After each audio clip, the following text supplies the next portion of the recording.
to 5 3/4 minutes. Nell Lindsay was a nurse at a local hospital. Her shift had ended and it was time to go home. She couldn't take her own car because her husband had disabled the car so it wouldn't work. This is the same husband who had broken her jaw on a family vacation. The same husband who had knocked out her teeth in an Applebee's parking lot while her children watched. The same husband who had called their oldest son a sexual orientation epithet and put beer in the baby bottle of their youngest child. So Nell Lindsay got a ride home from the hospital from work with a friend of hers.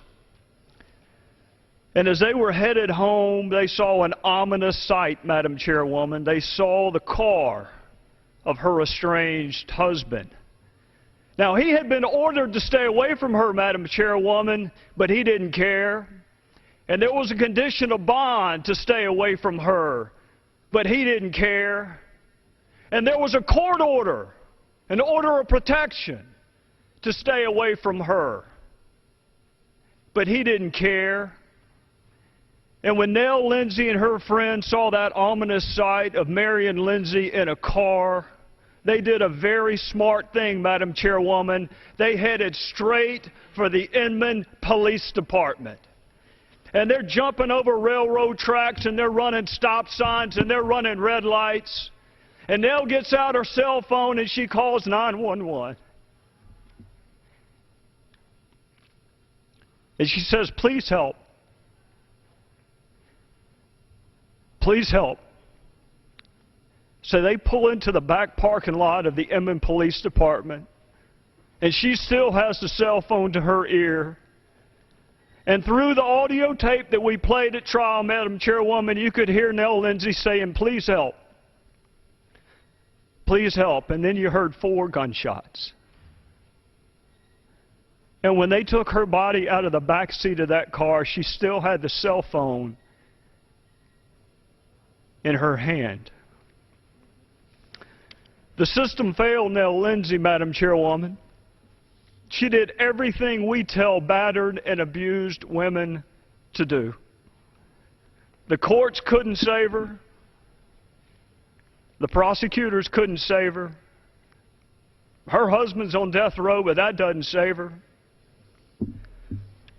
But even in her death, Madam Chairwoman, she did something good because she spawned changes in South Carolina in the way that we treat violence against women.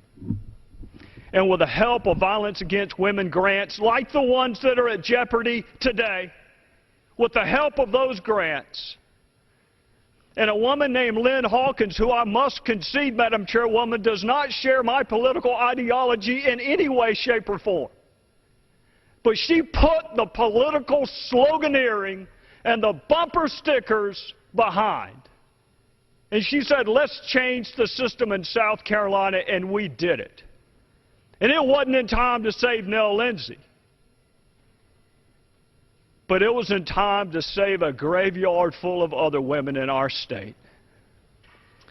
So I'm going to ask simply this, Madam Chairwoman. Can we stop the election year gimmicks? Can we stop these manufactured wars that pit one group of Americans against another group of Americans? I spent 16 years prosecuting men who raped, stabbed, strangled, shot, and killed women. I have a mother, a wife,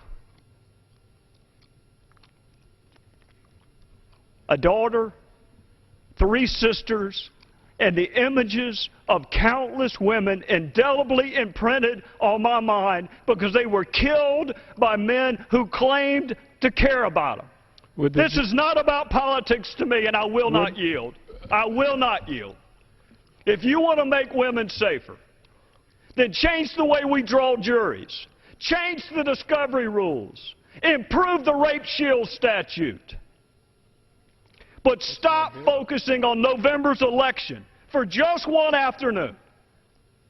And wonder with me what good we can accomplish if we will stop the political games. And if we could pick up some humanity and embrace the fact that even in a political environment as dysfunctional as this one, we can find common ground when it comes to fighting for those who have no voice, who have nobody to stand up for them. But, Madam Chairwoman, the political games have to stop, at least for a day. They have to stop.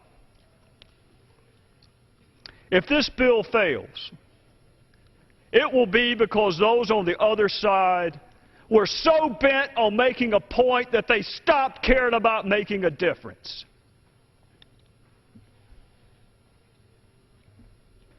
Madam Chairwoman, the Senate bill is fundamentally and constitutionally flawed.